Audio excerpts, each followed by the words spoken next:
what's happening on mine, you could be running into this too. When I reach the edge of my paper, it keeps wanting to flip up. That's okay. It's not going to show up when you put the rosette together in a circle. All right, white, red, white, red, white, red, white, and red. Now I'm going to be coming up on my first area that I glued together. Now by this time, it should be holding together pretty well on the glue, but this will be my chance to check it. So I can go ahead and finish this one, and then I know that the next one's going to be white. And if I want to turn this around, a lot of kids are worried that they have to color it exactly the same position that I have on my hands. You have to work your paper in whatever way works for you. Sometimes I like to move it around while I'm working, because I know that I'm still doing my stripes, white, red, white, red, white, red, white, red, white, and another red. But maybe it's better to move my hands around a little bit and try a different position. So here is definitely where it was glued, and I'm going to go ahead and gently make sure that I am on that fold, because the glue's underneath. You can actually see that the color is a little bit different too, because we're not just coloring on paper, we're coloring on paper that is glued to another paper. So you're drawing on two pieces of paper that have been glued together, and it has a little bit of a different coloring effect. Don't worry about that when you're coloring. You just might want to take it a little bit slower on the glued pieces. Yeah, mine's definitely wanting to curl up here where I'm hitting it with this crayon on the side. So I definitely need to slow down and be a little more careful. All right. But it looks like my glue is holding together very well. So I should be fine to finish this. Now, instead of watching me color this whole thing, we want to, you can keep on going with your coloring, but we need to talk about what we're going to do with the star and the circle.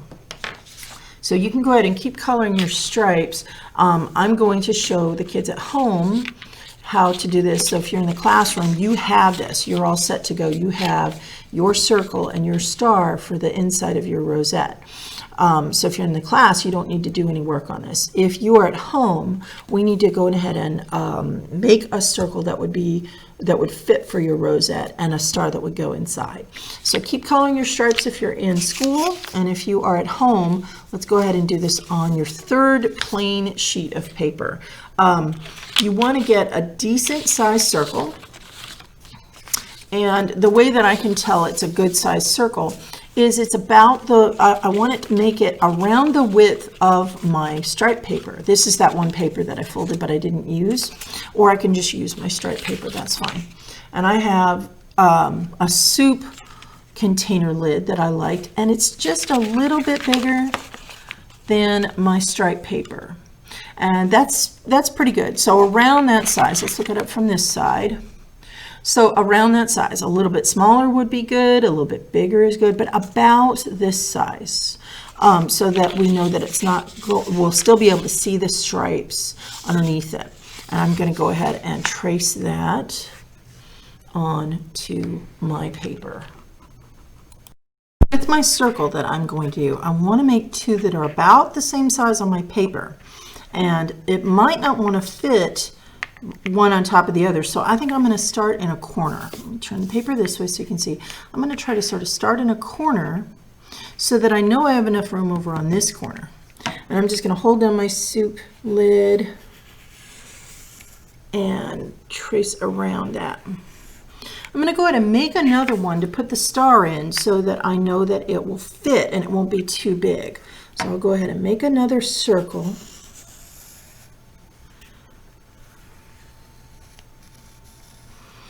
All right, so this isn't perfect, but that's fine.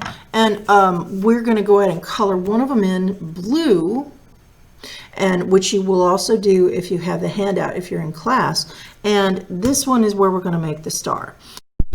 Okay, so here's a little bit of a close-up. What I want to do is I want to mark the part that I think is going to be at the top right here.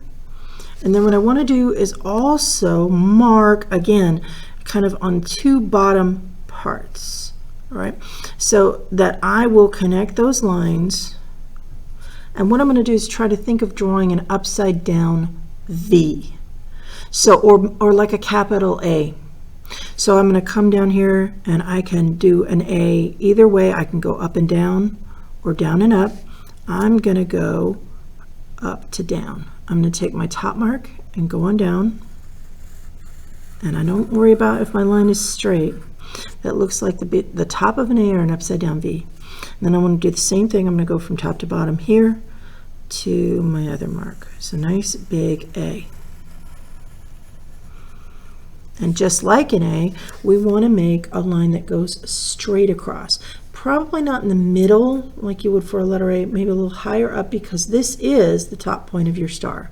So I'm going to go across a little bit higher up than halfway. All right, now what we have to do is connect our other points. And we want to make sure that we're not going to try to connect this end point of our straight line to this end point of our A. We want to skip this. I want to connect this end point of this line to the end of this line.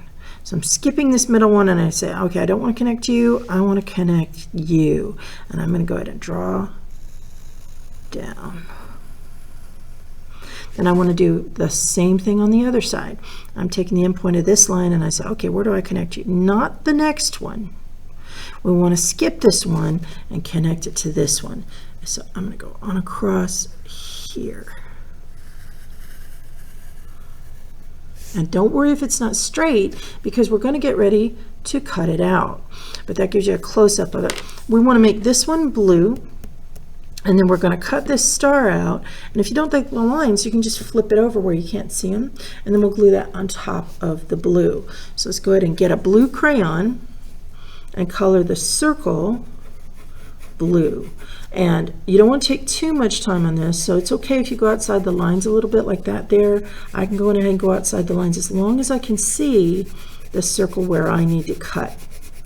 And maybe I want to make it look, you know, round and have pretty artwork with my crayon. Just remember the star is going to be on top.